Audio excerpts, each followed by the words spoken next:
Olá, meu nome é Rodrigo Rian e na minha parte da apresentação sobre o teste T de Student, eu vou explicar um pouco melhor sobre o valor de P, ou o P-valor. Iniciando com a pergunta: o que é o valor de P? O P-valor é a probabilidade de encontrarmos uma diferença igual ou maior do que a observada, caso a hipótese nula seja verdadeira. O que essa frase significa? Parece bem complicado, mas podemos usar a analogia da moeda viciada para poder explicar um pouco mais fácil. Vamos supor que eu diga que uma moeda é justa. Ela possui 50% de chance de cair cara e 50% de chance de cair coroa. Então você faz um teste, você joga a moeda 10 vezes. Vamos supor que ela cai 8 vezes cara e 2 vezes coroa. Então você pensa, qual é a probabilidade de cair esse resultado se realmente essa moeda for justa? Isso vai ser o valor P. Então, vamos supor que você faz o cálculo e dá uns 3%. Como 3% é um valor muito baixo, você vai ficar na dúvida.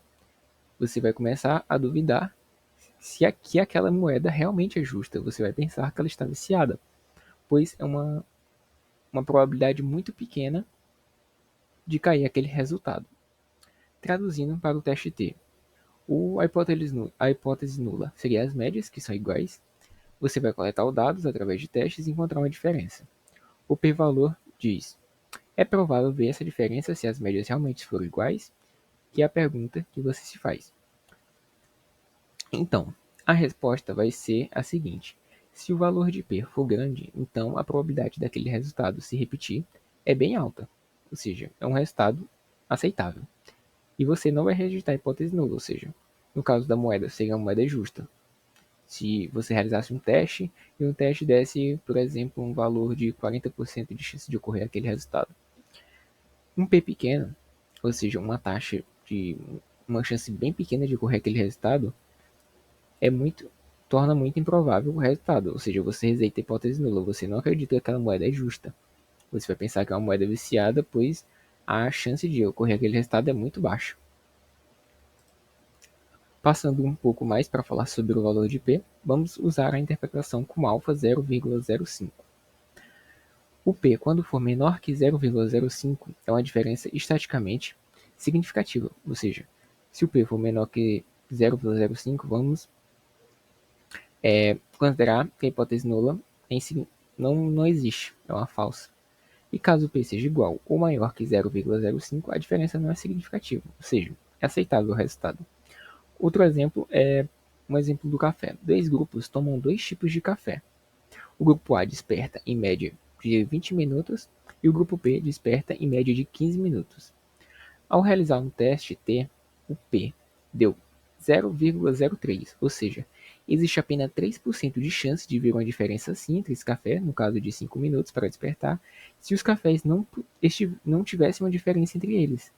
Ou seja, se os cafés fossem iguais, a chance de ver uma diferença de tempo de 5 minutos para cada pessoa do grupo despertar era de 3%.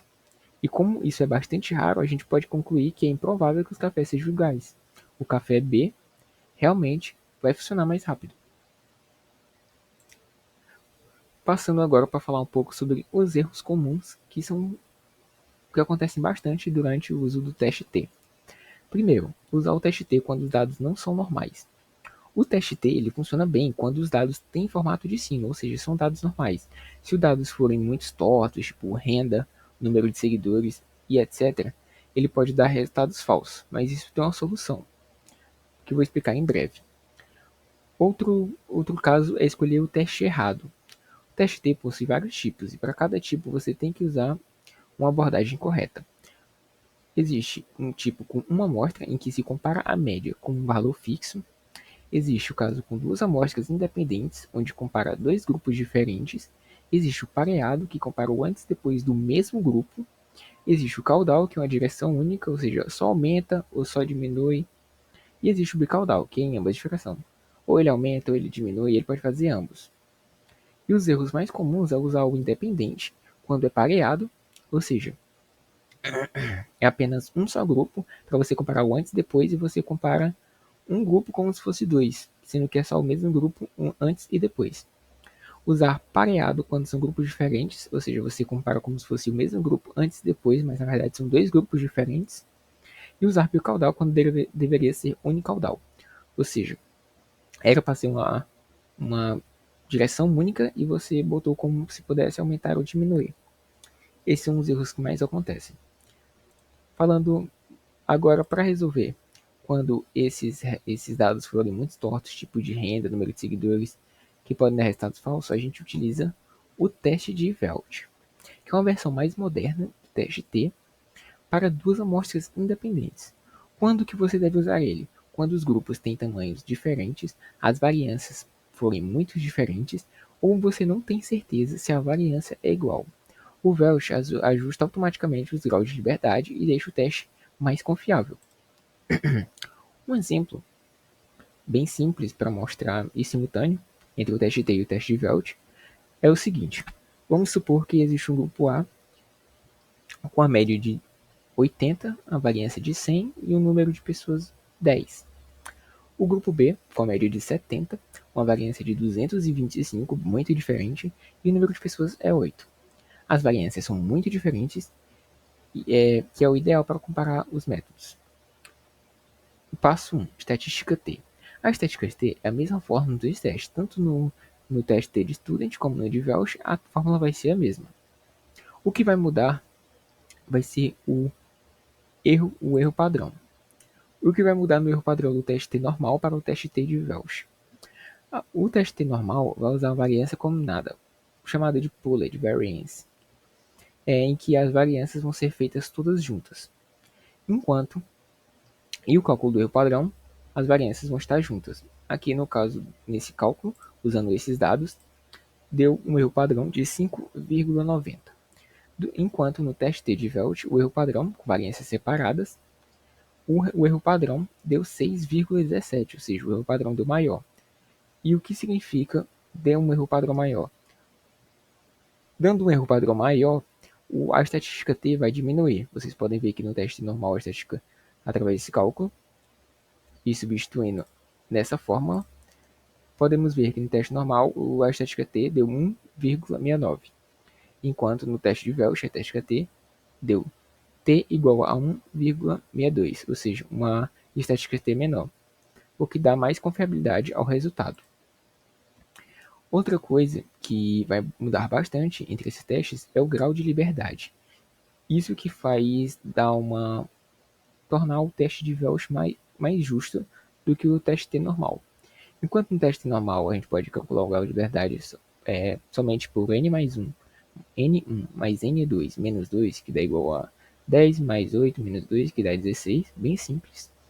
No teste T de Welch, usa-se a fórmula de Welch-Satterwhite, em que se analisa o tamanho das amostras, as variâncias e o peso relativo de cada grupo.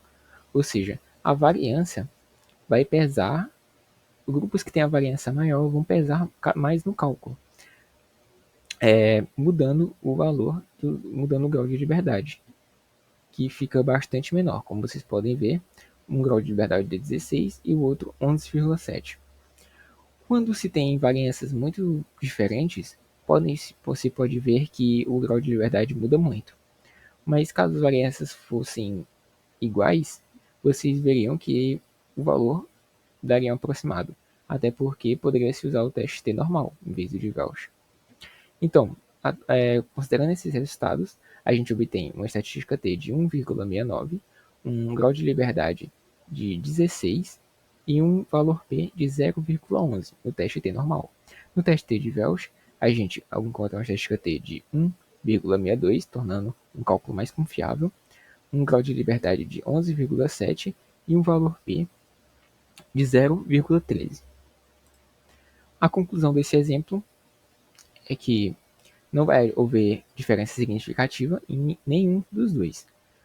Mas caso aqui fosse 0,04 e aqui fosse 0,07, diminuindo esses valores, uma diferença de 0,02 ainda entre eles, iria ignorar a hipótese nula, enquanto o outro ia aceitar a hipótese nula. Ou seja, parece uma diferença bem pequena, mas na verdade é uma diferença enorme que faz esse 0,02 entre esses resultados do valor de P.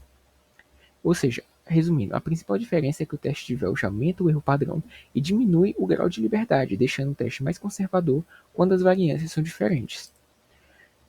Por fim, vou ensinar como relatar um resultado de um teste T. Quando você for escrever o resultado de um teste T, você precisa primeiro dizer qual teste você usou, se foi de student, se foi de pareado ou foi de Welch. Segundo, você tem que falar a estatística T. Terceiro, o grau de liberdade. Em quarto, o p-valor.